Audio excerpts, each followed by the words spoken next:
Podcast livre La liseuse d'Armand Hendrix. Présentation du roman. Le titre en VO du roman est La liseuse. Il a été publié en France en 2021.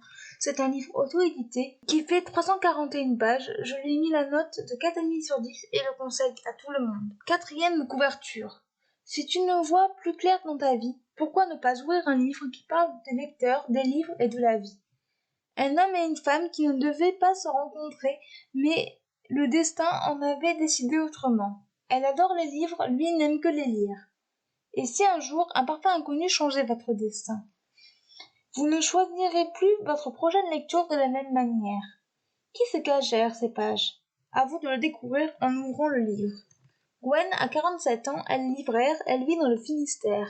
Sa vie, ce sont ses livres et son chat, Balthazar. Elle a peur de vieillir, elle attend le prince charmant sagement. Elle a une palle impressionnante, enfin, pas pour certains membres du groupe. Martin a 34 ans et il vit en Belgique.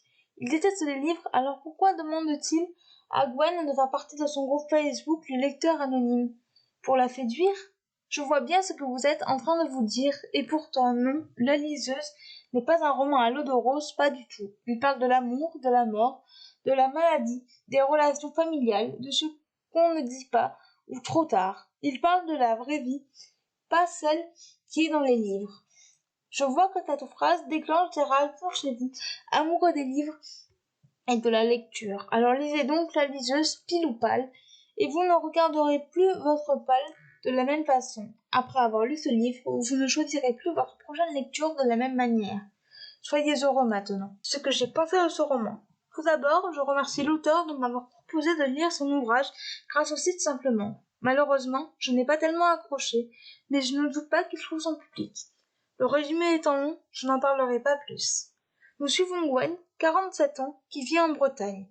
Elle reçoit la visite d'un homme qui va changer sa vie. Les personnages sont corrects. Gwen, 47 ans, qui vit toute seule. Elle fait la connaissance par la voie d'internet de Martin, qui vit en Belgique. Martin a une personnalité plus difficile à cerner. Il vit en Belgique et est énigmatique.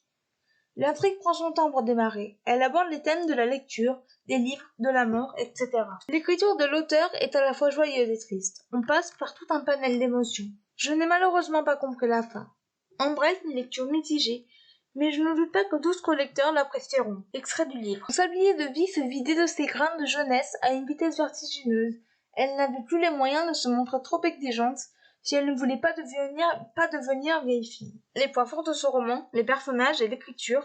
Les points faibles de ce roman, l'intrigue et la fin. Voilà, c'en est tout pour ce podcast. J'espère qu'il vous aura plu. N'hésitez pas à me donner votre avis et vos commentaires sur YouTube, à vous abonner à la chaîne, et je vous retrouve très bientôt pour un nouveau podcast. Ciao!